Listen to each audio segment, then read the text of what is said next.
Hello, YouTube. Alright, ready? Hey, what's going on, everyone? Steven here, and today we're going to do a short video on the differences between a cold air intake and a short ram intake.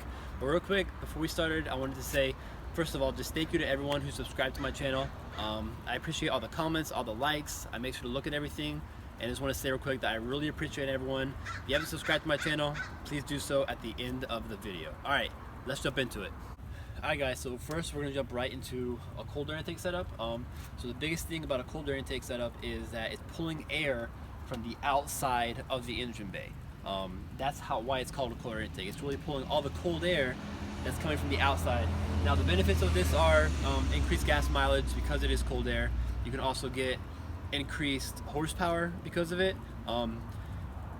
You can watch my other video on whether or not cold air intakes actually do help horsepower or not. I'll put a little pop-up thing right up here, one of the sides. It'll be around up here somewhere. You can click on that, you can watch that video.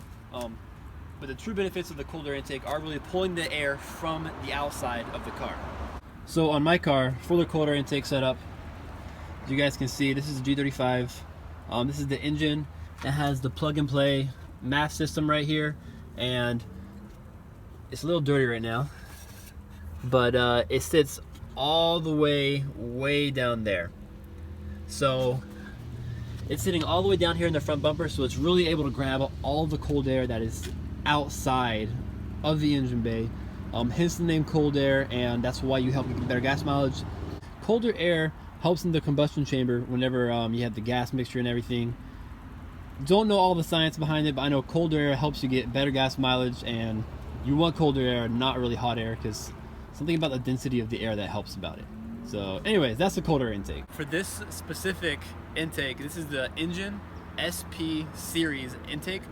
So for this intake, you can actually convert it from a cold air, so this is the tube you add for the cold air, to a short ram. So what we have here now is the short ram in the car. The biggest thing for the short ram intake, obviously, is that the filter is now sitting in the engine bay. So if you look at the comparison here of the two, obviously it's sitting all the way up here. So what this does, guys, is this short ram is now pulling in all the air pretty much from this engine bay. So obviously engine bays are very hot, so it's pulling a lot of hot air. What that does is obviously heats up the air that is going into your engine. Your manifold here is going to be a lot warmer now because of the hot air. Your lower manifold is going to be warmer, so you will get a little bit less gas mileage than you would if you had the cold air intake in the car.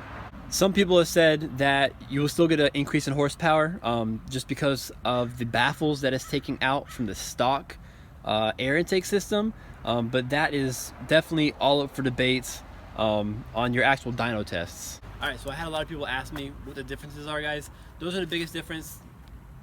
Those are the biggest. Stop it. I hope that really helps you guys out. Hope it separates the differences between the two systems. Which one's better for you, which one's right for you. It's all personal preference, guys. I love to run a cold air intake in my car.